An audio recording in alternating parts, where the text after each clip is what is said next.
हज़रत अब्दुल्लाह की जिंदगी देखो, सैयदा आमिना की जिंदगी देखो। कहती है आमिना कहती है अब्दुल्लाह मैं बड़े नसीब वाली हूँ, खुदा ने तेरे जैसा जवान मेरे मुकद्दर में लिखा है। हज़रत अब्दुल्लाह कहते हैं आमिना मैं तुझसे ज्यादा नसीब वाला हूँ, मुझे तेरे जैसी शरीक हयात रब ने अता की है। अल्लाह अकबर। अभी कुछ माह गुजरे थे कि जिंदगी हंसी खुशी गुजर रही थी, चंद माह गुजरे थे।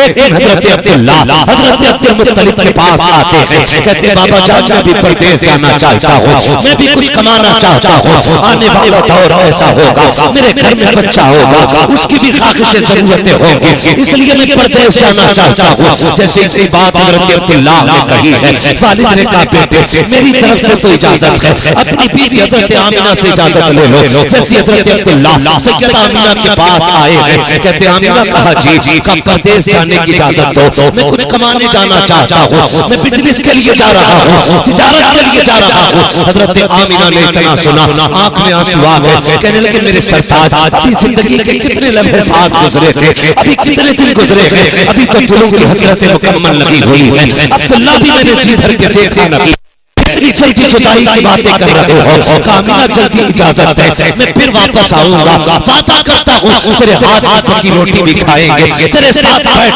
करके मोहब्बत भरे लम्हे भी बिताएंगे। अल्लाह अकबर। हज़रत आमिना ने हज़रत अब्दुल्लाह को इजाजत देती है। जैसे हज़रत अब्दुल्लाह परदेश जा रहे हैं, जहाँ तक हज़रत अब्दुल्लाह नजर आए हैं, सैयदा ने खड़े होकर के अपने सरताज को जाते हुए देखा है। अल्लाह अकबर। कुछ दिन बीत जाते हैं, कुछ वक्त गुजर जाता है, इधर हज़रत आमिना हज़रत अब्दुल्लाह की वापसी के इंतजार में है। जब वो वक्त करीब आया जिस वक्त में हज़रत अब्दुल्लाह को पलट करके आना था, हज़रत आमिना इंतजार कर रही है, वो दिन आने वाला था। आप कहते हैं बाबा कहा जी का मेरे अब्दुल्लाह का पता नहीं चला है, चाहिए किसी से पूछो तो सही मेरे अब्दुल्लाह अभी तक आए क्यों नहीं है। हज़रत अब्दुल्लाह के इंतजार में सैयदा आमिना क्या करती है, एक दिन घर में सफाई की है, खाने के इंतजाम में लग जाती है। हज़रत अब्दुल मुत्तलिब ने कहा था ए बेटी आमिना बता तो सही ये क्या कर रही हो। कहा आज अब्दुल्लाह आ सकते हैं, मैं इसलिए घर की सफाई कर रही हूँ, मैं घर में इंतजाम कर रही हूँ। ये कह के हज़रत आमिना ने कहा कि जरा पता तो कीजिए कब तक अब्दुल्लाह आने वाले हैं।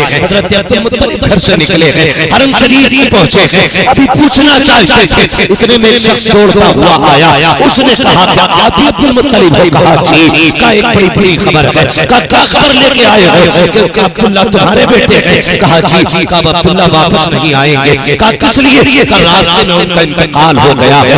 इतना सुनना था। हज़रत अब्दुल मुत्तलिब जमीन पे बैठ जाते हैं, अपने दिल को संभाल लेते हैं। आपके पास खुदा ने कई बेटे दिए थे, खुद को तो संभाल लेते हैं, लेकिन दिल कहता है अब्दुल मुत्तलिब जरा ये तो बताओ। आमिना पूछेंगी तो क्या जवाब दोगे। ये सोच करके आप जब कदम घर की तरफ बढ़ाते हैं, हर कदम उठता हुआ ऐसा लग रहा था जैसे कोई जमीन को फैला रहा हो, कदमों को किसी ने पकड़ लिया हो। अब घर की तरफ बढ़ रहे हैं, हिम्मत जवाब दे गई है, अपने दरवाजे पर आए हैं, जैसे आने की आहट महसूस हुई है, सैयदा आमिना दरवाजे पे आ जाती है। आने के बाद कहती हैं अब्बा बताओ तो सही मेरे अब्दुल्लाह का पता चला कि नहीं। अल्लाह अकबर। हज़रत अब्दुल मुत्तलिब की सुर्ख आंखें देखी हैं, भीग जाती है हज़रत अब्दुल मुत्तलिब की आंखें, कहती है ए आमिना ए बेटी अब किसी का इंतजार मत करना, जिस अब्दुल्लाह के इंतजार में तू शाम शाम जागती है, दिन भर राह देखती रहती है, अब वो अब्दुल्लाह नहीं आने वाला है। इतना सुनना था। सैयदा जमीन पे बैठ जाती है, अपने शिकम पे हाथ रखा है, कहती है मेरे परवरदिगार मेरे शिकम में जो बच्चा है अभी इसने बाप का चेहरा नहीं देखा, अभी इसने बाप को नहीं देखा, इसके दुनिया में आने से पहले बाप का साया ले लिया गया। मेरे परवरदिगार मेरा बच्चा पैदा होने से पहले यतीम हो गया है। जैसे इतना कहा आवाज आती है आमिना परेशान ना हो, हम तेरे बेटे को लावारिस नहीं रखेंगे, हम तेरे बेटे को कायनात का वारिस बना के दुनिया में पैदा फरमाएंगे। अल्लाह ये हज़रत अब्दुल्लाह हज़रत अब्दुल मुत्तलिब हज़रत अब्दुल्लाह की मौत की खबर हज़रत अब्दुल्लाह के घर आई है। सैयदा आमिना की वो जिंदगी के लम्हे याद रखना। मैं एक बात पहले कहना चाहूँगा, जहाँ तक मेरी आवाज़ जा रही हो और बेटी वालों तो मेरी बात नोट करके लेके जाना, अपनी बेटियों को ये सबक दे देना, कभी शोहर को बद्दुआ न देना, कभी शोहर के खिलाफ कोई गलत जुमला ना कहना। खुदा की कसम शोहर शोहर हुआ करता है, शोहर शोहर हुआ करता है। जब कभी झगड़ा होता है कितनी आसानी से औरतें कह देती हैं, जा पलट के मत आना, मुझे तेरी सूरत भी अच्छी नहीं लगती है, मैं तुझे देखना नहीं चाहती। ए मेरी बेटी मेरी बहन, तुझे खुदा का वास्ता शोहर शोहर होता है, इसे बद्दुआ न दे, बल्कि ये घर से निकले मुसल्ला बिछा के सजदे में सर रख के अपने रब से दुआएं किया कर। मालिक सुहागन के जोड़े में छोड़ के गया है, सुहाग के जोड़े में मालिक ने लाना, ये दुआएं मांगा करो। वरना हमने देखा है अगर शोहर चला जाता है तो वो औरतें जिनकी हुकूमत घर में चला करती है, अगर 10 बेटों की माँ भी हो फिर भी शोहर के बाद उसकी कोई औकात नहीं रह जाती है। अगर शोहर इंतकाल कर जाता है तो माँ की हाथ की कलाई के सोने के कंगन तक बेटे उतार लेते हैं। हाँ हाँ, वो माँ जिसकी मर्जी से घर में एक वक्त का खाना जिसकी मर्जी के बगैर नहीं बनता, अगर उसका शोहर इंतकाल कर जाए तो कल यही बेटे अपने चूल्हों के लिए लड़ा करते हैं। वो माँ कल जिसकी मर्जी से खाना बनता था आज वो अपनी रोटी का इंतजार करती है, कोई बेटा रोटी दे करके जाए। हाँ हाँ, हम जानते हैं 4 बेटों को हमने एक माँ को रोटी देने के लिए लड़ते हुए देखा है। ये कहते सुना है आज बारी तेरी है, आज बारी तेरी है। ए मेरी बहन, अपने शौहर की जिंदगी की सलामती की दुआएं मांगना। अगर ये सलामत है तो तू किसी की मोहताज नहीं रहेगी, अगर ये चला गया तो तेरी जिंदगी में दुखों के सिवा कुछ नहीं रह जाएगा। हाँ, तेरे घर के आंगन में वो पुरानी छत तो होगी लेकिन इज्जत से रोटी देने वाला कोई ना होगा। तेरे बदन पे कपड़े तो होंगे लेकिन उन कपड़ों की रौनक मिट चुकी होगी। तेरे सर पे दुपट्टा तो होगा लेकिन उसकी जीनत जा चुकी होगी। हाँ, अगर शौहर का जनाजा उठा तो सिर्फ कमाने वाला नहीं, तेरी हजरत कब्रिस्तान चली जाएंगी, तेरी ख्वाहिशें कब्रिस्तान चली जाएंगी। इसलिए मैं कहता हूँ कभी शौहर को बददुआ ना देना। अगर कहना है तो ये कहना मालिक मैं रहूं ना रहूं, मेरे शौहर का साया मेरे बच्चों पे सलामत रखना। नारे तकबीर, नारे रिसालत, उलमाए अहले सुन्नत मसलके आला हजरत जश्न ईद मिलादुन नबी। नारे तकबीर, नारे रिसालत। इसका थोड़ा इको कम कीजिए और आवाज बढ़ा दीजिए इसकी, जो बात समझ में तवज्जो है आप लोगों की। आज जरूरत है हम अपनी बेटियों को क्या समझाते हैं। हम अपनी बेटियों से ये कहते हैं डरना नहीं है, जो होगा देख लेंगे। ये जो रिपीट है ना, जो होगा देखा जाएगा, कौन क्या देख लेगा, कोई देख सकता है। बड़े बड़े नवाबों से बेटियां नहीं पली, तुम पालोगे। कई बार मां ये कह देती है डरना मत, 18 साल हम नहीं पाला है तुझे। 18 साल पालना आसान है, निकाह के बाद बेटी को घर पे रखना बड़ा मुश्किल काम है। ये चढ़ावे मत देना और बेटियों को समझा देना तेरा शोहर ही तेरी दुनिया है और तेरा शोहर ही तेरी आखिरत है। क्या पता जिनके घरों से शोहर चले जाते हैं उनकी जिंदगी कैसी हो जाती है। हाँ, हम उस समाज के बीच रह रहे हैं, अगर शोहर इंतकाल कर जाए तो उस वक्त तक बच्चों को रोटी कोई नहीं देता जब तक उनसे नौकरों की तरह काम नहीं ले लिया जाता है। ये जालिम समाज है, सबकी बात नहीं करता, लेकिन हकीकत है जाओ माशरे को जाके देखो, किस घर में लड़ाई नहीं। शोहर घर से निकलता है, बीवी किचन में खड़े खड़े कहती है जा तेरी सूरत देखनी गवारा नहीं, मर जाना किसी काली से दबके। तुझे शर्म आनी चाहिए। अगर ये सफेद कफन में लिपट के आया ना, कोई तुझे इज्जत से 2 रोटी देने वाला नसीब नहीं होगा। कोई इज्जत से 2 रोटी देने वाला नसीब नहीं होगा। तुझे क्या पता ये शौहर क्या है।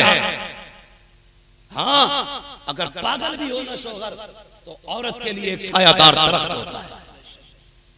दीवाना हो शौहर फिर भी औरत के लिए एक पहाड़ होता है, एक दीवार है औरत के इज्जत के बीच में शौहर। और हम जा देखा जाएगा, उठा के पटक देंगे, जेल करा देंगे। अभी जेल में कुछ अहबाब ने बताया ऐसे ऐसे बूढ़े लोग मिले कि जिनसे कोई मिलाई करने तक जेल नहीं आया। मुफ्ती साहब क़िबला ऐसा मासूर शख्स एक था बूढ़ा कि जो बेल चेयर पे बैठा हुआ था, बेल चेयर पे जेल के अंदर, उससे पूछा गया कि चाचा इस उम्र में आप यहाँ कैसे आ गए? कहने लगे बहू ने एक मुकदमा किया था। बहुत गौर से मेरी बात सुनिए। कहने लगे बहू ने मुकदमा किया, जिसकी सफेद दाढ़ी है उसको तुमने दहेज प्रथा की केस में लाके जेल के अंदर डाल दिया। जिसके बाल सफेद हो गए हैं उस पे तुमने 76 के मुकदमे लगा करके उसे जिल्लत की जिंदगी जीने पे मजबूर किया। ए हव्वा की बेटी, मेरा इतना सवाल है, मुझे इतना बता दे, क्या तुझे मौत नहीं आनी है? क्या तुझे मर के रब को मुंह नहीं दिखाना है? ये झूठे मुकदमे, ये 420 के केस ना करो। ये दुनिया में दुनिया यहाँ पैसे की चलती है, लेकिन वहां पैसे की नहीं चलेगी, वहां उसकी चलेगी जिसके साथ हक होगा, जिसके साथ सच होगा, जिसके साथ रब होगा, वहां उसकी चलेगी। जो जालिम होगा वो तरसेगा और जो मजलूम होगा वो फख्र से सर उठा के खड़ा होगा। बेशक, सुभान अल्लाह, सुभान अल्लाह। इसलिए डरना आखिरत से, जिसके दिल में आता है मुकदमा कर देते। ये मुसलमानों की कहानी है, जाओ जेलों में जाके देखो कितनी औरतों ने सिर्फ अपनी बेवकूफी की वजह से अपने शोहरों को जेल में डाल दिया और उनके बच्चे बाप के होते हुए यतीमों की तरह जिंदगी गुजार रहे हैं। शर्म आनी चाहिए हमारे समाज को। 12वीं का झंडा हर बेवा के घर पे होगा, हर शादीशुदा, हर जोड़े के घर पे लगा होगा। हाँ, यतीमों के घर पे भी झंडा होगा, अमीरों के घर पे भी झंडा होगा। लेकिन मुझे जरा ये बताना, ये झंडा लगाने वाले ये फैसला करेंगे पहले कि जो हमारे अंदर कमियां थी उन कमियों को पहले दूर करेंगे, बाद में मुस्तफा के नाम का झंडा लगेगा। ये कब होगा बताइए? खुदारा बदलें अपने आप को। ये जो बेटियां मुकदमे कर रही हैं और शरीफ और बेगुनाह लोगों को फंसाती हैं, अल्लाह से डरो, वरना अल्लाह जब गिराएगा कब्र में कोई बचाने वाला नसीब नहीं होगा, कोई बचाने वाला नसीब नहीं होगा। आज तेरे भैये की थानेदार से रेट पेट अच्छी है ना, आज तेरे भाई के शोर से और सिफारिश से ऊपर तक है, तो जिसे चाहोगे फांसी करा दोगे, जिसे चाहोगे जेल में डलवा दोगे। नहीं, डरो अल्लाह से। एक दिन ऐसा आएगा कि उस दिन कोई नहीं होगा बचाने वाला। फिर अल्लाह आवाज देगा, बुला अपने हिमायतियों को, बुलाओ उनको जो पैसों पे दम भरते थे, बुलाओ उनको जिनके मामलात थाने कचहरियों में ज्यादा थे। फिर कोई नहीं आने वाला, कोई नहीं आने वाला। खुदारा बेटियों को यही सबक पढ़ाइए, यही सबक पढ़ाइए कि तेरा शोहर तेरी खुशियों का सबसे बड़ा जिम्मेदार है। अपने शोहर की जिंदगी की दुआएं मांगना, ये बताया करो अपनी बेटियों को, अपने शोहर की जिंदगी के लिए दुआएं मांगना।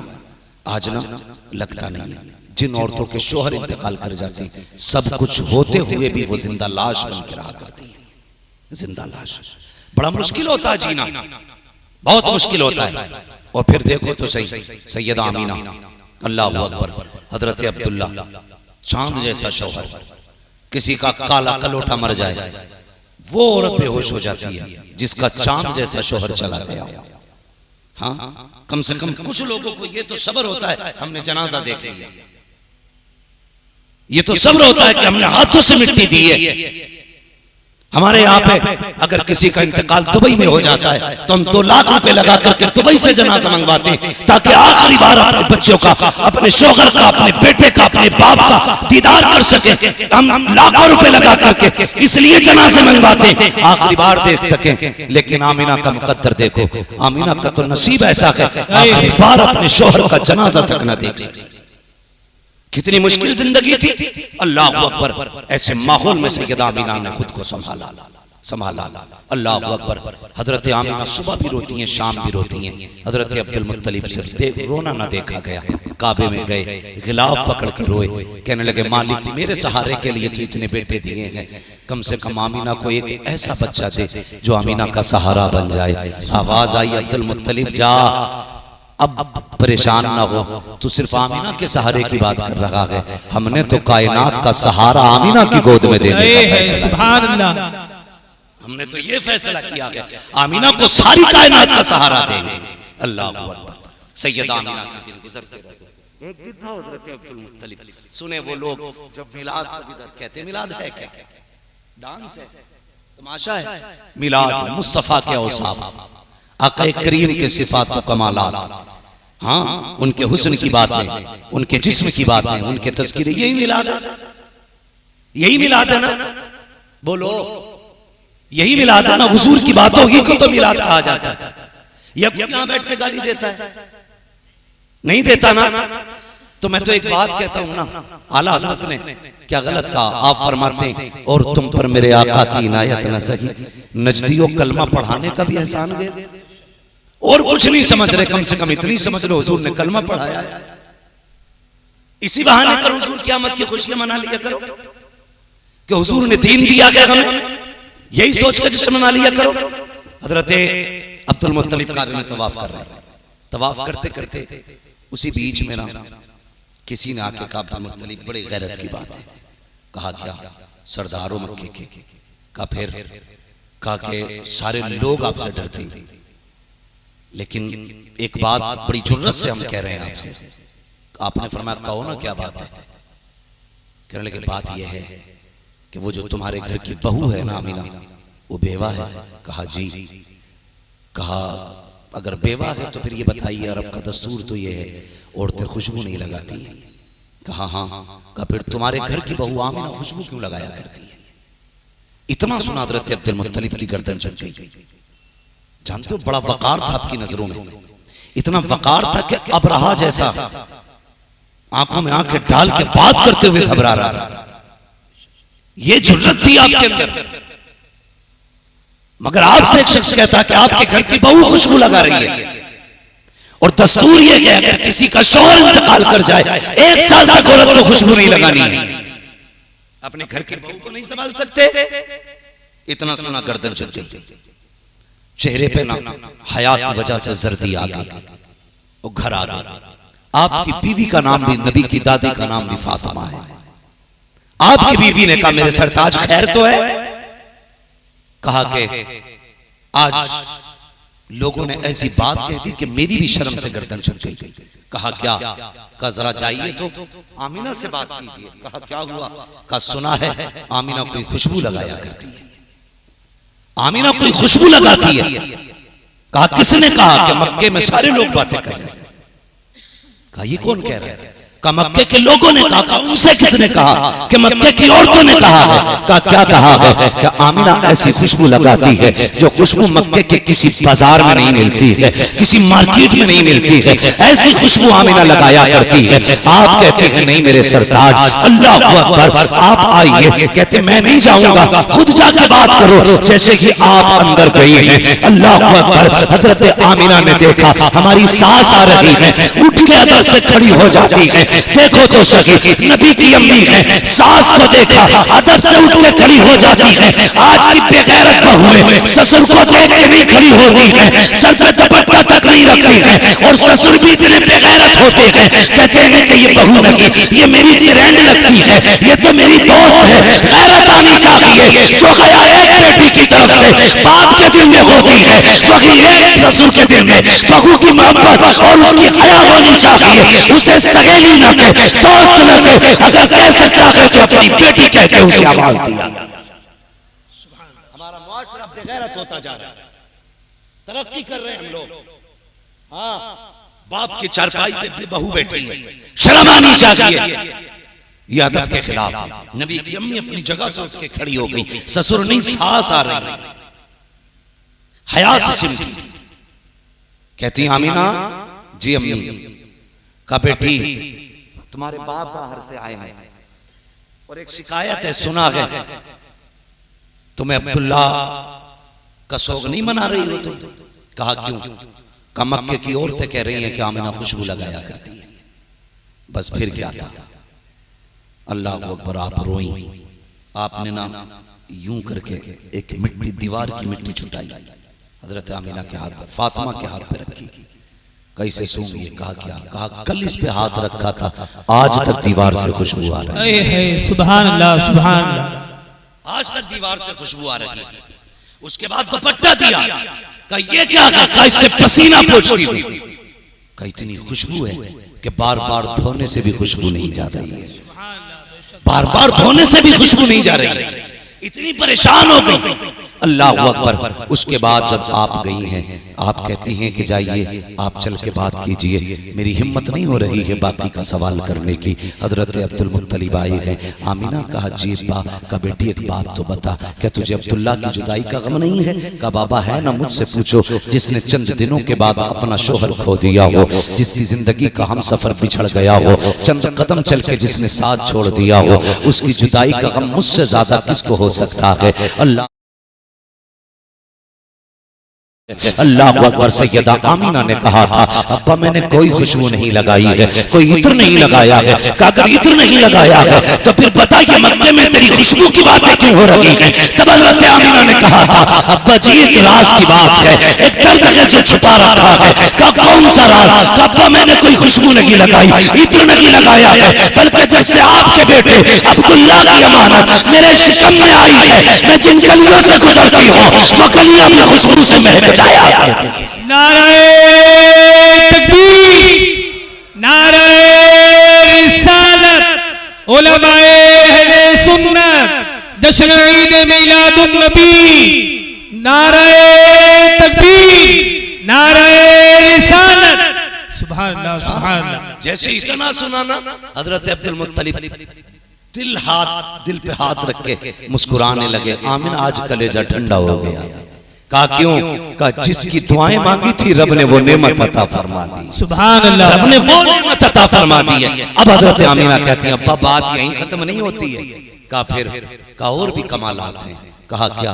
कहा एक दिन मैं सो रही थी, सुने जो नबी के माँ बाप को माज़अल्लाह जहन्नमिया कहते हैं, वो कान खोल करके सुने। कहती है एक दिन मैं सो रही थी, अचानक ना मेरे माथे पे पसीना आया, मैंने देखा मेरी कमर के पीछे से ठंडी हवा के झोंके आने शुरू हुए। मैंने मुड़ के पीछे देखा ना तो हसीन शहजादियां थी जिनके हाथों में बड़े बड़े पंखे थे और हवा कर रही थी। मैंने कहा शहजादियों कौन हो तुम, कभी तुम्हें मक्के में नहीं देखा है? वो कहने लगी आमीना हम मक्के वाले नहीं, हम तो जन्नत वाले हैं। इसलिए आए हो? कहा तुम्हारे माथे पे पसीना आया, रब ने कहा जाओ जाके मेरे महबूब की माँ के माथे का पसीना जन्नत की हवाओं से सुखाया जाए। और बता तो सकी अगर आमीना के माथे पे पसीना आ जाए रब को गवारा नहीं है, वो जहन्नम में जाएगी, रब को कैसे गवारा है? सुभान अल्लाह, सुभान अल्लाह। बहुत बताया जाए कैसे गवारा करेगा। और सुने नबी की अम्मी बरेली के अहमद रजा नहीं कह रहे, जो कल को कोई ये ना कहे कि ये बरेलवी था और मौलाना अहमद रजा की किताब पढ़ के गया। नबी की अम्मी सैयदा आमीना कहती हुजूर मेरे शिकम में आए, जैसे चौथा महीना लगा, कहने लगी मेरे ख्वाब में मुबारकबादियां आने लगी। सुभान अल्लाह। मुबारकबादियां आज भी सुन्नी क्या कहते हैं? सरकार की आमद, अल्लाह आपके लहजे पे मुझे कुर्बान करे। ऐसा लग रहा है जैसे कि भूखे आके बैठे हुए सारे। बोल सकते तो बोले सरकार की आमद, माशाल्लाह बोल सकते हैं। हाँ कलीम भाई अल्लाह आपको सलामत रखे। लगता है सबके बदले तो आप ही बोलते हैं। ठीक है जी, सरकार की आमद। ये पीछे वाले क्यों नहीं बोल रहे? क्या सारे बरेलवी है ना? सारे सुन्नी बैठे? जितने बैठे जरा हाथ उठाए। करवट में देखो किसका नहीं उठाए, जिसका नहीं उठे अल्लाह करे उसका हाथ मलकुल मौत उठा ले आके।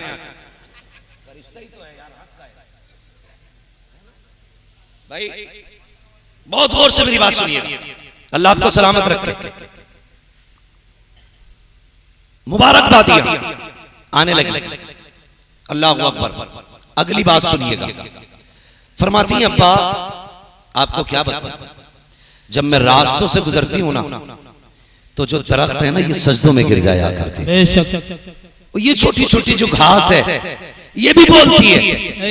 हजरत अब्दुल मुत्तलिब देख रहे हैं घास बोलती है।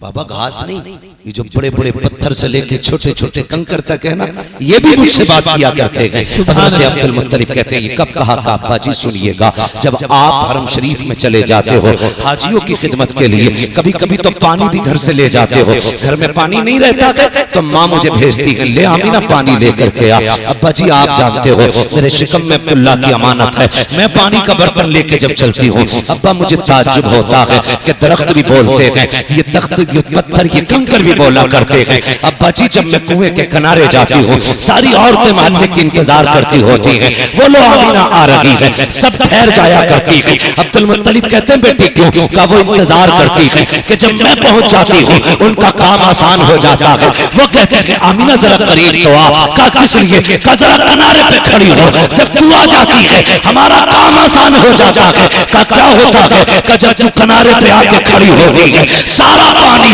उठ करके किनारे पे आ जाता है, हमें रस्सी डालनी नहीं पड़ती है, हम बर्तन भर लेते हैं। काबा जी सारी औरतें बर्तन भर लेती है, उस वक्त तक पानी नीचे नहीं जाता जब तक मैं हट नहीं जाती हूँ, और जब तक खड़ी रहती हूँ पानी भी बोलता रहता है। का क्या कहता है? का पानी कहता है अस्सलातु वस्सलामु अलैका या उम्म रसूलल्लाह, ए नबी की मां तुझ पर भी सलाम हो और तेरे आने वाले बेटे मोहम्मद पर भी सलाम। है सुभान अल्लाह बेशक। अल्लाहु अकबर।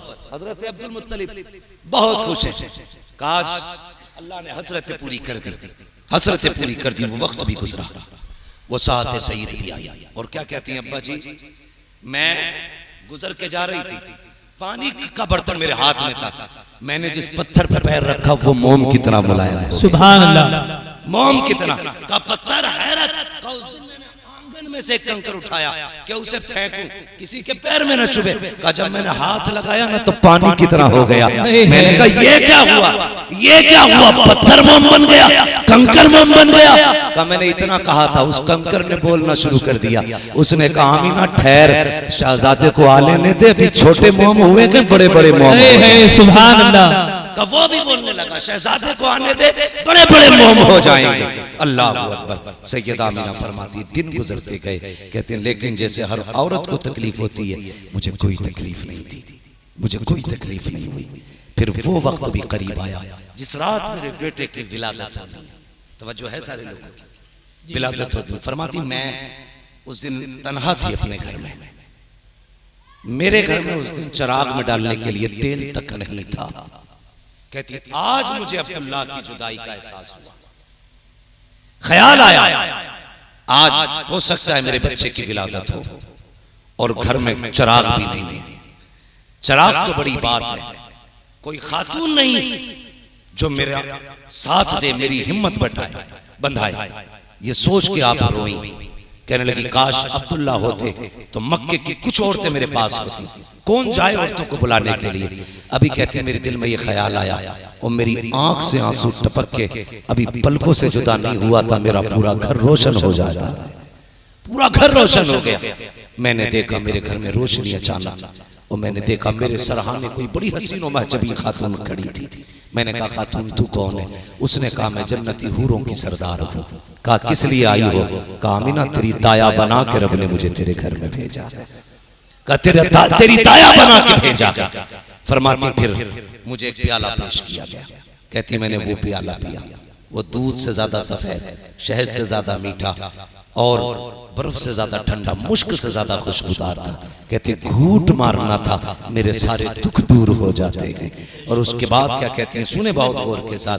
ये कुमकुमिया पे एतराज करते हैं, एक लाइट पे लोगों को एतराज है, हैरत होती। वो कहती कि मैं लेटी हुई थी, मैंने देखा ना आसमान के सितारे मेरे सहन के इतने करीब आ गए थे कि मैं डरने लगी थी कहीं ये मेरे घर में गिर ना जाए। इतने करीब थे, मुझे गिरने का डर था, गिरने का डर था। कहते हैं सितारे करीब। फिर मैंने देखे मेरे घर के अंदर बड़े खूबसूरत परिंदे आए, उन्होंने मोती अपनी चोंचों में रख रखे थे और वो सारे मोती मेरे बिस्तर के चारों तरफ बखेरे गए। मेरा पूरा घर जन्नत बना दिया गया। अल्लाह अकबर। अब सुनिएगा, हम घर सजा ले तो पेट में दर्द। अल्लाह ने फरमाया जिब्रील जी रब्बे जलील का जन्नत को सजाने का हुक्म दिया जाए। मालिक जन्नत तो है ना सजी हुई चीज? कहा हाँ है, मगर हम चाहते हैं आज महबूब आने वाला है, जन्नत को हर दिन से ज्यादा हसीन बनाया जाए। सुभान अल्लाह। जन्नत को 16 श्रृंगार कराए गए और सजा दी गई जन्नत, सारे दरवाजे खुल गए। रब ने फरमाया जिब्रील रब्बे जलील का अब हमारी हम्द का मिंबर लगाया जाए। अल्लाह की हम्द का मिंबर लगा। हजरत मीकाईल ने हम्द का खुतबा इरशाद फरमाया, और जब हजरत मीकाईल ने खुतबा इरशाद फरमाया, जन्नत की हर शय वजद में घूम रही थी, वजद में झूम रही थी हर शय। हजरत जिब्रील अमीन को रब ने हुक्म दिया, जिब्रील जी रब्बे जलील, काबी काईल इसराफील इजराइल चारों फरिश्ते चलो और अपने साथ एक एक लाख फरिश्ता लेकर के आमीना के दरवाजे पे पहुंचो। मालिक किस लिए का महबूब आने वाला है, इसकी आमद का प्रोटोकॉल होना चाहिए, वेलकम इस्तकबाल होना है। चलो सब एक साथ इकट्ठे होकर के अल्लाह अकबर, चारों फरिश्तों को हुक्म दिया जा रहा है। हजरत जिब्रील ने 1 लाख फरिश्ते लिए, मीकाईल इसराफील ने लिए, हजरत इजराइल रुक जाते हैं, ये फरिश्ते आने लगे। हजरत इजराइल रुक गए। रब ने फरमाया इजराइल तुम क्यों नहीं जाते हो?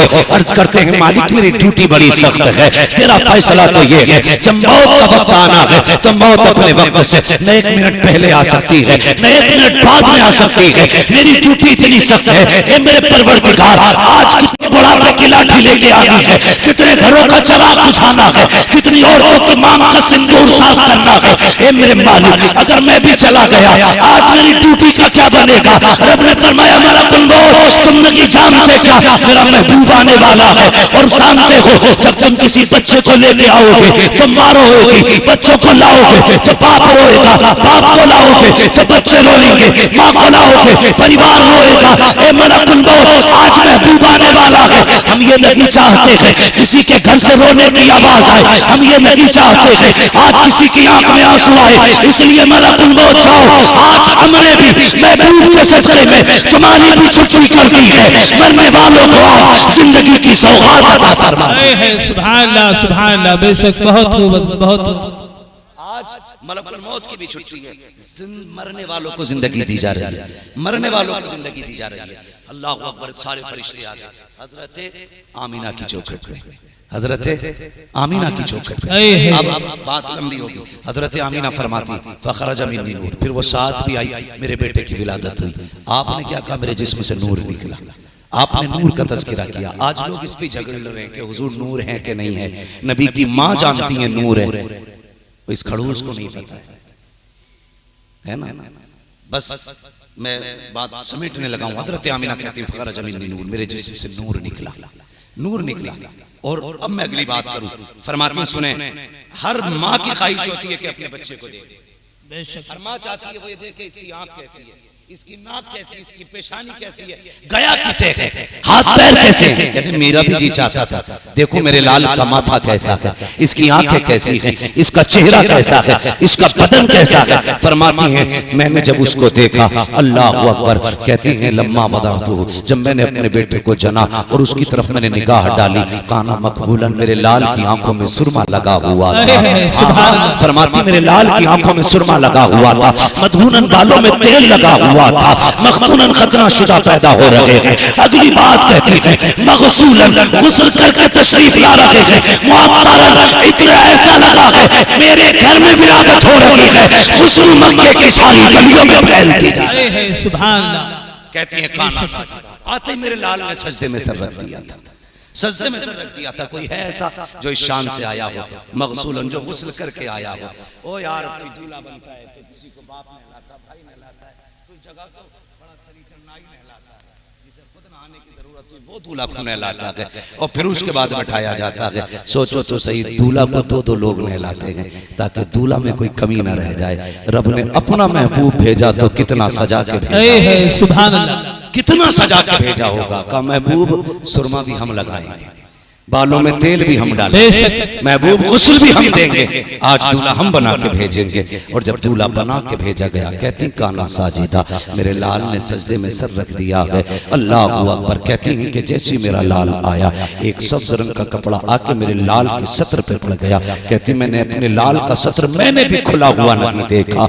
अल्लाह अकबर। ये सरकार दो आलम सल्लल्लाहु अलैहि वसल्लम की शान है। इधर हुजूर पैदा हो रहे हैं, हुजूर हजरत अब्दुल मुत्तलिब काबे में तवाफ कर रहे हैं। तवाफ करते करते वो काबा झुका, फिर सारी बातें आप जानते हैं। आप बड़ी तेजी से ये सोचने लगे ये सब कुछ कैसे हो गया, ये कैसे हो गया। ख्याल आया झुका किधर का, घर की तरफ, फिर दौड़े अपने घर की तरफ। कई दिन से मेरे घर में कुछ अजीब चीजें देखने को मिल रही हैं, लगता है मेरे घर कुछ नया हुआ है। जैसे घर आए अपने दरवाजे पे जाना चाहते थे, अल्लाह अकबर, दरवाजे पे एक जवान ने यूं हाथ लगा रखा है, यूं हाथ लगा रखा, हाथ में नंगी तलवार थी। और जैसे अब्दुल मुत्तलिब अंदर जाना चाहते, उसने कहा ठहरिए, अंदर नहीं जा सकते हो? कहा ये मेरा घर है। कहा घर आपका होगा लेकिन आज नहीं जा सकते हो अभी। कहा क्यों? मुझे नहीं जानता, काबे का मुतवल्ली हूं। कहा ओके काबे के मुतवल्ली, हम भी रब की तरफ से भेजे गए हैं।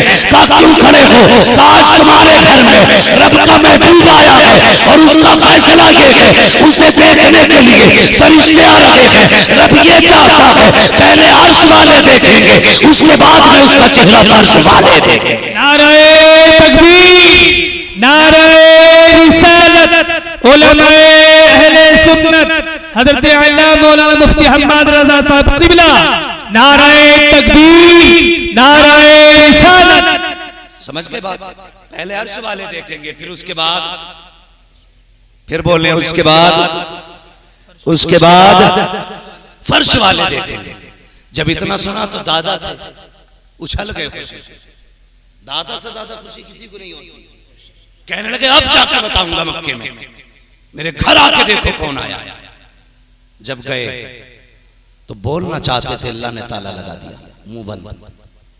कुछ बदअकीदा देखो यहीं से दलील उठा के देखो जब जा रहे थे ऐलान करने के लिए, अल्लाह ने ताला लगा दिया। मैंने कहा हाँ बेशक, मुंह बंद किया, बोलने की ताकत ले ली गई, नहीं बोल सके, मुंह बंद कर दिया गया। वजह यह नहीं थी कि मिलाद का तज़किरा था, वजह यह थी मुफस्सिरीन फरमाते हैं इसलिए बना किया गया था कि ये महबूब का मिलाद है, काफिरों की गलियों में नहीं होगा, मोमिनों की गलियों में किया। सुभान अल्लाह। इसलिए बंद किया गया कि इनकी आमद के ऐलान काफिरों की गलियों में नहीं, ईमान वालों की गलियों में लगाए जाएंगे, इसलिए लगे थे। अल्लाह अकबर, खुदा की कसम। फिर रब ने महबूब, अपना लाडला महबूब, अपना प्यारा महबूब हमें दिया, यह एहसान किया और ऐलान किया वमा अरसलनाका इल्ला रहमतल लिल आलमीन। और लोगों, ए महबूब हमने आपको सारे जहान के लिए रहमत बना करके भेजा। हाँ, हुजूर को सारे जहान के लिए रहमत बना करके भेजा गया। लोगों ये समझो हुजूर आए हैं तो बहारें आई हैं। हाँ, वरना माँ की कोई इज्जत नहीं करता, बाप की कोई कदर नहीं करता, बहन बेटी क्या है इससे किसी को मतलब नहीं था। हुजूर आए तो बेटियां घरों में मुस्कुरा रही हैं, हुजूर आए हैं तो माओं को अल्लाह ने हमें वकार समझाया है, हुजूर आए हैं तो बाप की इज्जत का पता लगा है। हर वो शख्स अब मिलाद मनाएगा जिसको खुदा ने बाप की दौलत दी है या माँ की दौलत दी है या बहन जैसी नेमतें अता की हैं या बेटी जैसी रहमतें अता की हैं। जिसको भी रब ने ये रिश्ते दिए हैं उस पर लाज़िम है वो किसी का झंडा लगाए ना लगाए, अपने घर पे मदीने वाले का झंडा जरूर लगाए। सुभान अल्लाह। लगाएंगे इंशाअल्लाह, बोलो लगाएंगे इंशाअल्लाह। लेकिन मेहरबानी एक करनी, घर की सफाई से ज्यादा, गली की सफाई से ज्यादा हमें दिलों की सफाई करनी। किसी के दिल में बुग़्ज़ है, कीना है, हसद है, पहले इसको साफ करना है, पहले दिल साफ कीजिए। हम गलियां साफ करते हैं कि हुजूर आएंगे, ये सोच के दिल साफ करो कि हुजूर आएंगे। वो कहा था किसी ने, सुना कि आप हर आशिक के घर तशरीफ लाते हैं, मेरे घर में भी हो जाए चरागां या रसूल, मेरे घर में भी हो जाए चरागां, मेरे घर में भी हो जाए चरागां या रसूल, या रसूल अल्लाह। हाँ, अपने दिलों को साफ कीजिए। अगर किसी से हसद है तो उसके हसद का आप अपने दिल से मैल निकालिए। मस्जिद में जाएं, दिल साफ करके लेके जाएं। हैरत होती है, बंदा इत्र लगा लेता है कपड़ों पे और बड़े शानदार प्रेस व्रेस करके मस्जिद में जाता है, हाँ, मगर दिल का मैल नहीं निकाल पाता है। अल्लाह कहता है तेरे कपड़ों पे मिट्टी लगेगी तो चलेगा, लेकिन दिल का मैल नहीं चलना है। कपड़े भले मिट्टी वाले पहन के आ जा, लेकिन दिल साफ लेके आना है। मेरी दिल साफ लेकर के आना है। दिलों में जगह पैदा करें, अपने माशरे को एक बेहतर रुख दें, अपने माशरे को एक नई रविश दें, अपने माशरे को वो रास्ता दें जो मेरे मुस्तफ़ा ने उम्मत को दिखाया है। और डॉक्टर इकबाल ये सबक दे के गए कि मोहम्मद से वफा तूने तो हम तेरे हैं, ये जहां चीज है क्या लो हो, लो हो, लो हो, कलम तेरे हैं। इसलिए अल्लाह ताला हम सबको मुस्तफ़ा के इश्क की खैरात अता फरमाए और हर घर में अल्लाह रब्बुल इज्जत मुस्तफ़ा की